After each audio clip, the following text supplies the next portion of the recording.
115(1) में और ये कहा सभापति महोदय लीडर ऑफ द अपोजिशन को कि जब आप कोई चीज बोल रहे हैं तो उसको ऑथेंटिकेट करिए। और उनके 6 ऐसे पॉइंट हैं राष्ट्रपति अभिभाषण में जिसके समर्थन में मैं बोलने के लिए खड़ा हुआ हूं, जिसमें मुझे लगता है कि इस पूरे पार्लियामेंट का जो एक उद्देश्य है बनने का, जो कॉल एंड सगधर कहता है कि लीडर ऑफ द अपोजिशन वैसा होना चाहिए जिसको पार्लियामेंट्री स्किल के बारे में, रूल के बारे में, कंट्री के बारे में, देश के प्रधानमंत्री के बारे में, देश की स्वतंत्रता के बारे में, सॉवरेनिटी के बारे में पूरी जानकारी होनी चाहिए। और मैं बड़े ही दुखी मन से यह बात बोलने जा रहा हूं कि वर्षों बाद ये चौथा मेरा टर्म है। इस चौथे टर्म में मुझे पहली बार एक ऐसा लीडर ऑफ द अपोजिशन दिखाई दे रहा है जो दुनिया में भारत कैसे कमजोर हो, देश के कैसे टुकड़े हो, किस तरह की विदेशी ताकतों के साथ मिलकर यहां की सोसाइटी को बरगलाया जाए, गलत बयानी किया जाए। और इस पार्लियामेंट में 105 जो हमको मिला हुआ अधिकार आर्टिकल 105 में फ्री एंड फेयर डिस्कशन का, उस फोरम का मिसयूज करके पूरे देश को गुमराह किया जाए। इसीलिए आपके माध्यम से मेरा विपक्ष के नेता पर आरोप भी है और उनको चैलेंज भी है और आपसे आग्रह भी है सभापति महोदय कि मैं जितनी बातें कह रहा हूं उस सबको मैं ऑथेंटिकेट करूंगा। और यदि राहुल गांधी जी में, लीडर ऑफ द अपोजिशन में हिम्मत है तो वो सारी बातों को ऑथेंटिकेट करें, नहीं तो वो फ्लोर ऑफ द हाउस इस्तीफा दें। सबसे पहला सवाल, उन्होंने 6 ऐसे पॉइंट के, मैं 6 विषय पर जो है आपके सामने और पूरे देश को ये बताना चाहता हूं। सबसे पहले उन्होंने कहा कि this phone is not made in India, this phone is assembled in India. और ऐसे करके जो है उन्होंने फोन दिखाया सर, ये फोन ऐसे दिखाया सर। अब आप समझिए सर, अपने दिल से जानिए पराये दिल का हाल।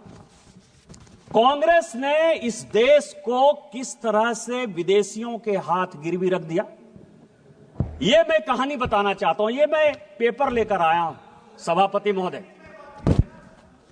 ये ITA 1 जब चिदंबरम इस देश के वित्त मंत्री थे, चिदंबरम जी इस देश के कॉमर्स मिनिस्टर थे, 96-97 में इंटरनेशनल टेलीकॉम एग्रीमेंट ITA 1, ये पूरे देश को जानने का सवाल है। ITA 1 में उस वक्त केवल 14 कंट्री सिग्नेटरी थे। पूरी दुनिया में 195 कंट्री है। चाइना उस सिग्नेटरी नहीं था, उसका पार्ट नहीं था। लेकिन इस देश को बेचने के लिए जो सॉफ्टवेयर, हार्डवेयर, इलेक्ट्रॉनिक्स, टॉयज, ये सब जो पूरी दुनिया में बनाते थे मैन्युफैक्चरर, यूरोपियन यूनियन के दबाव में इस सरकार ने और उस तत्कालीन वित्त मंत्री ने पैसे लेकर उस एग्रीमेंट को साइन कर लिया। और क्या साइन कर लिया ITA 1? कहा कि कोई भी कंपोनेंट आप लेकर आ जाओ, कोई भी कंपोनेंट हार्डवेयर का, इलेक्ट्रॉनिक का, टॉय का, कोई भी लेकर आ जाओ, 0% ड्यूटी लगेगी, 0% ड्यूटी। और जब आप वो एग्रीमेंट साइन कर लिए, धीरे धीरे करके सभी चीजों पर 0% ड्यूटी हो गई। टॉय पर हम नंबर 1 हुआ करते थे, खिलौने सभी चाइनीज आ गए। जो ये मोबाइल है, ये मोबाइल चाइनीज आ गया, इसके जो इक्विपमेंट है वो चाइनीज आ गए। आपने जब देश को बेच दिया, संजोग से ये पीयूष गोयल जी आ गए, कॉमर्स मिनिस्टर हैं, तो रोपा पेड़ बबूल का आम कहां से हो? आपने देश को बेच दिया, गिरवी रख दिया। 2014 के बाद जब इस देश में माननीय प्रधानमंत्री बने, उन्होंने कहा मेक इन इंडिया को आगे करेंगे, हमारे देश में मैन्युफैक्चरिंग सेक्टर आगे जाएगा। सारी टेलीकॉम कंपनियों को उन्होंने कहा आज तो असेंबलिंग हो रही है। और पीयूष गोयल जी मुझसे ज्यादा बोलेंगे कि 2015 में जब ITA 2 आया कि इसको साइन करना है, तो माननीय पीयूष गोयल जी ने जाकर, इस सरकार ने जाकर माननीय प्रधानमंत्री जी के आदेश पर ITA 2 का सदस्य आज तक हम नहीं बने। और यही कारण है कि हम आज इस मोबाइल के नंबर 1 मैन्युफैक्चरर हैं। आप ऑथेंटिकेट करो। आप AI की बात कर रहे हो, आप प्रधानमंत्री को मैन्युफैक्चरिंग समझा रहे हो, प्रोडक्शन समझा रहे हो, कंज्यूमर समझा रहे हो। आपने जो देश को गिरवी रखा, आपने जो देश को बेचा, यदि आपके पास प्रमाण है कि माननीय प्रधानमंत्री जी ने यहां के मैन्युफैक्चरिंग सेक्टर को नहीं बढ़ाया, चाइना को उन्होंने बैन नहीं किया, आज चाइना को कंपटीशन यदि हम नहीं दे रहे हैं, तो आप ऑथेंटिकेट करो, नहीं तो आप देश से माफी मांगो कि आपने माननीय प्रधानमंत्री जी के इमेज को खराब किया। दूसरा बॉर्डर का सवाल है।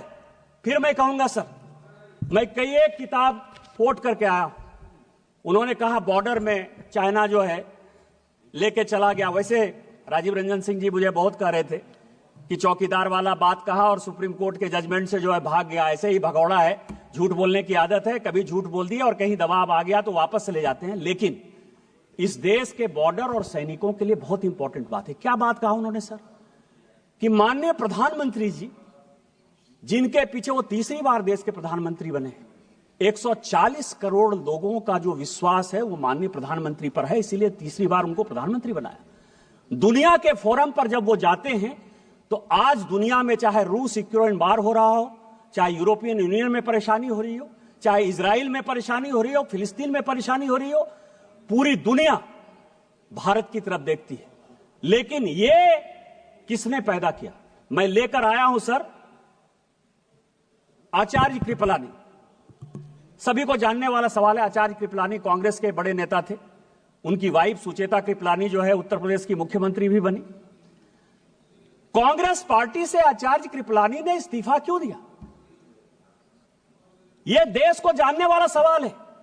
जब पंचशील के समझौते पर, हिंदी चीनी भाई भाई के नाम पर, जब नेहरू ने पंचशील एग्रीमेंट साइन करने का विचार किया तो आचार्य कृपलानी ने कांग्रेस में उनका विरोध किया। उन्होंने कहा आप देश को बेच रहे हो, आप तिब्बत को उसके साथ जाने के लिए मजबूर कर रहे हो, आप हमारे ऊपर एक दुश्मन को पैदा कर रहे हो और ये चलने वाला नहीं है और एक दिन चाइना हमारे ऊपर अटैक करेगा। इस गांधी परिवार ने नेहरू जी के नेतृत्व में आचार्य कृपलानी को ही कांग्रेस से बाहर कर दिया। इतनी ही बात नहीं, जब इन्होंने ये बात कही कि प्रधानमंत्री जी कुछ बोलते हैं और जो आर्मी के चीफ हैं या सेना के जो जवान हैं वो अलग बात बोलते हैं, मैं कोट कर रहा हूं सर, उस वक्त के जो एयर मार्शल थे, फील्ड मार्शल थे रॉबर्ट्स, उसने कहा पंचशील के इस सिद्धांत के बाद चाइना हमारे ऊपर अटैक करेगा और हमारी आर्मी इतनी मजबूत नहीं है कि हम उसका मुकाबला कर पाए। जब यह स्टेटमेंट बाहर आया, इसी फ्लोर पर नेहरू जी ने कहा कि आर्मी के जो लोग हैं वो गलत बयानी कर रहे हैं, मुझे अपने देश पर भरोसा है और मेरे पास इतनी सेना की ताकत है कि हम किसी भी देश का मुकाबला कर सकते हैं, चाइना क्या बात है। यह मैं उनका स्टेटमेंट 1960 का इसी फ्लोर ऑफ द हाउस पर जो है उन्होंने दिया है, उसको मैं कोट कर रहा हूं। और 61 में जब करियप्पा जी रिटायर हो रहे थे, फील्ड मार्शल करियप्पा बड़े फील्ड मार्शल थे, तो उन्होंने कहा कि मुझे फक्र इस बात का है कि मैं सैनिकों को मरते हुए नहीं देख पाया, उसके पहले ही मैं रिटायर हो रहा हूं। और जो 62 में हुआ ये पूरी दुनिया जानती। और उसके बाद क्या हुआ? लगातार हम चाइना के साथ बॉर्डर डिस्प्यूट में लगे हुए हैं।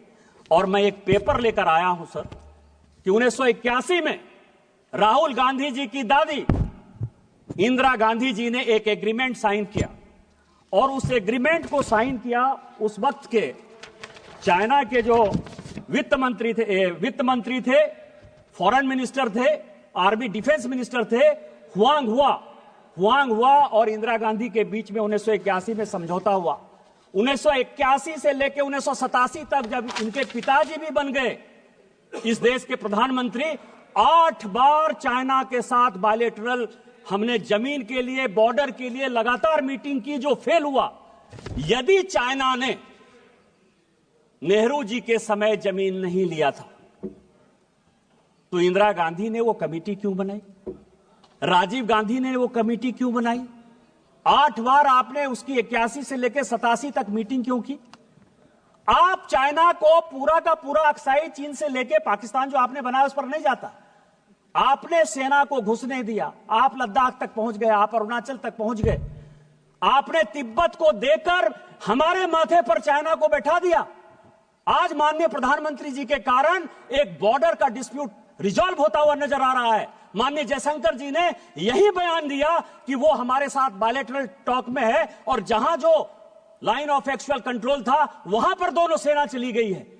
इस प्रधानमंत्री जी के जिस मजबूती के कारण चाइना आज पूरी दुनिया में परेशान नजर आ रहा है, आप जो है उस प्रधानमंत्री जी को प्रेज करने के बदले, पूरे देश में उनकी वाहवाही करने के बदले अपने चाहे नेहरू का समस्या हो, चाहे इंदिरा जी का समस्या हो, चाहे राजीव गांधी का समस्या हो, उस समस्या को जो है चूंकि आप रिजॉल्व नहीं कर पाए, आपने चाइना को माथे पर बैठा दिया। आज माननीय प्रधानमंत्री जी उसको रिजॉल्व कर देंगे तो आपका सारा विषय खत्म हो जाएगा, क्योंकि चाइना के साथ आपका एग्रीमेंट है।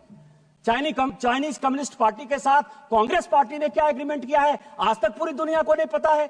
तो चाइना के एजेंट के तौर पर जो आप बैठे हुए हो, इस कारण से माननीय प्रधानमंत्री जी को बदनाम करने के लिए, देश को गुमराह करने के लिए बात कर रहे हो। आप on the floor of the house माफी मांगो और ऑथेंटिकेट करो इन चीजों।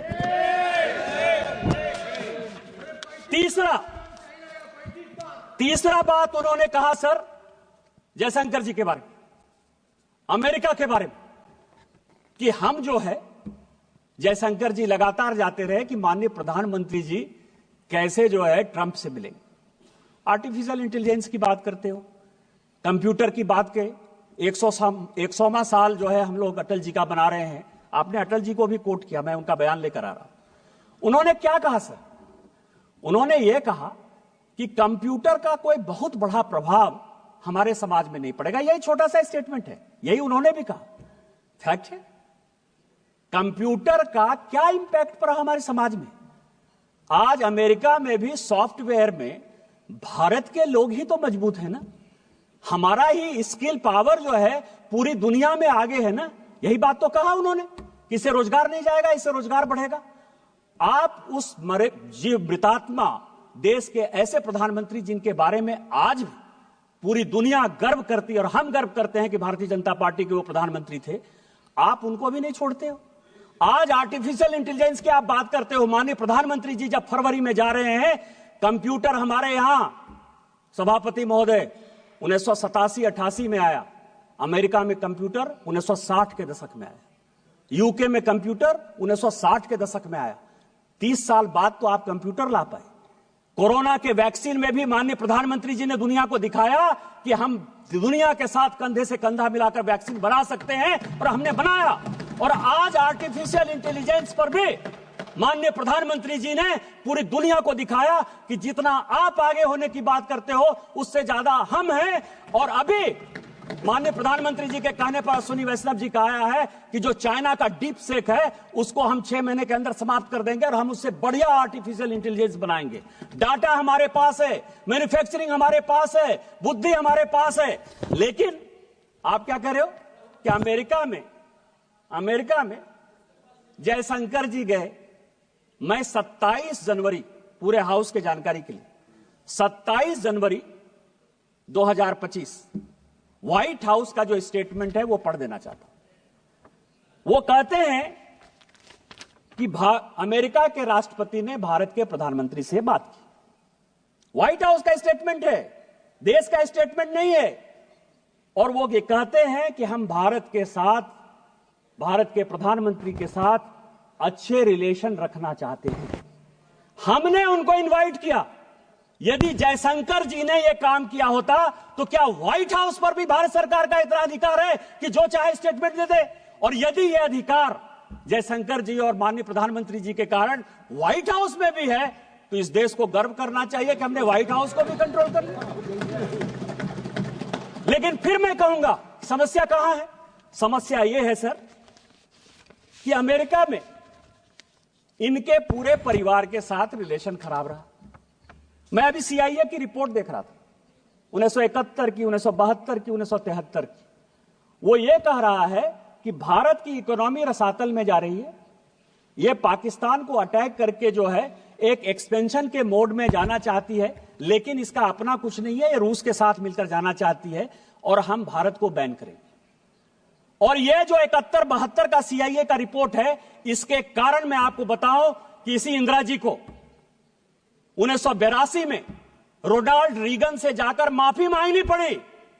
आप उस परिवार के आदमी हो, वो देश के प्रधानमंत्री। मैं नहीं बोलना चाहता था, मुंह नहीं खोलवाना चाहता था मैं, लेकिन 1982 में इंदिरा जी ने अमेरिका जाकर रोनाल्ड रीगन से माफी मांगी कि जो हो गया सो हो गया, हमको माफ कर दीजिए। और हम देश को, एक वो देश था और आज माननीय प्रधानमंत्री जी के नेतृत्व में यह देश है कि ट्रंप खुद से फोन करते हैं और ट्रंप व्हाइट हाउस में पूरा बताते हैं कि हमने उनको बुलाया है, हम उनके साथ अच्छा रिलेशन रखना चाहते हैं। देश कहां चला गया और आप कहां खड़े हो? तीसरा सवाल है सर, इन्होंने महाराष्ट्र इलेक्शन की बात की और चुनाव, चौथा पॉइंट सर, और इन्होंने इलेक्शन कमीशन के अपॉइंटमेंट की बात की। अपॉइंटमेंट की बात की सर, सुप्रीम कोर्ट का जजमेंट मैंने देखा। सुप्रीम कोर्ट के जजमेंट ने कहा कि जो इलेक्शन कमीशन का जो अपॉइंटमेंट है वो ट्रांसपेरेंट नहीं है। ये आज सुप्रीम कोर्ट में केस हुआ तो ये जजमेंट आया और ये भी कहा कि ये जजमेंट मैं टेम्पोररी दे रहा हूं, लेकिन पार्लियामेंट को ही अधिकार है कि कानून बनाए। कैसे बनाना है, इसी पार्लियामेंट ने पास किया कि कौन कौन लोग होंगे और इलेक्शन कमीशन का अपॉइंटमेंट कैसे होगा, बनाया सर। लेकिन मैं जो महत्वपूर्ण बात कह रहा हूं कि चुनाव आयोग पर इतना आरोप आप लगा दिए। MS गिल चुनाव आयुक्त थे, मुख्य चुनाव आयुक्त थे, रिटायर हुए सर, कांग्रेस पार्टी के सदस्य हो गए, राज्यसभा से मेंबर हो गए और देश के मंत्री हो गए स्पोर्ट्स के।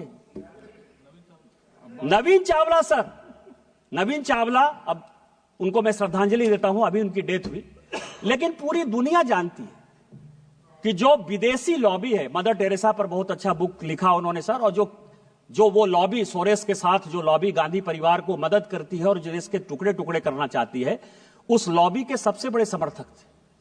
उस नवीन चावला को आपने, जो सेक्रेटरी एमपैनल नहीं था, जानकारी के लिए, उसको जबरदस्ती सेक्रेटरी एमपैनल कराया और सीधा चीफ इलेक्शन कमिश्नर बना दिया। आज यदि सुप्रीम कोर्ट के आदेश के बाद हम कानून चेंज करके लेकर आए और उसमें आप भी बैठोगे, पैनल हम देंगे, तो इसके पहले तो आपने कभी लीडर ऑफ द अपोजिशन को नहीं पूछा।